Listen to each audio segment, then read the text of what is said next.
समय के प्राचीन युग में अयोध्या नगर में एक न्यायप्रिय और श्रेष्ठ राजा थे जिनका नाम दशरथ था। उनके 4 पुत्र थे, सबसे बड़े राम और उनके 3 भाई भरत, लक्ष्मण और शत्रुघ्न। राजा दशरथ के बुद्धिमान शासन के तहत नगर में खुशहाली बढ़ रही थी। राम नीति और धर्म के प्रतीक सभी द्वारा प्रिय थे।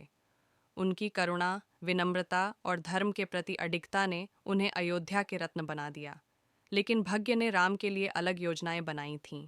एक बार एक पुराने वचन के कारण राजा दशरथ को अपने पुत्र राम को 14 वर्षों के लिए वनवास भेजना पड़ा।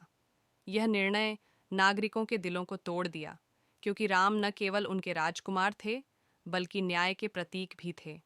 राम, जो अपनी पत्नी सीता और निष्ठावान भाई लक्ष्मण के साथ वनवास की ओर बढ़े, उस समय उनकी चरित्र और धर्म की परीक्षा के लिए आ गई।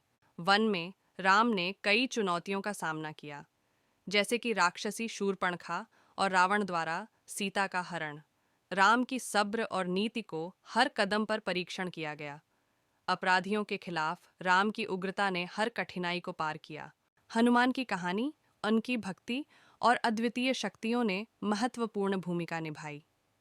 उनकी अनवरत भक्ति ने राम को सीता की खोज में मदद की और राम के शत्रुओं के खिलाफ सेना बनाने में सहायक थी।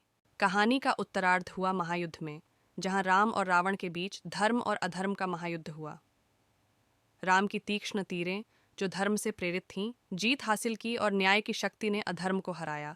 यद्यपि राम का वनवास समाप्त हो गया, लेकिन उसने अपने अनुयायियों के दिलों में सदैव धरोहर के रूप में बसने वाली अद्भुत कहानी को छोड़ा। रामायण न केवल एक ऐतिहासिक महत्वपूर्ण कहानी है, बल्कि यह एक शिक्षाप्रद गाथा है जो हमें धर्म, नैतिकता और सहनशीलता की महत्ता सिखाती है। राम की यात्रा ने धरोहर का एक नया दृष्टिकोण प्रदान किया है, जो आने वाली पीढ़ियों को नीतिमय जीवन की दिशा में प्रेरित करता है।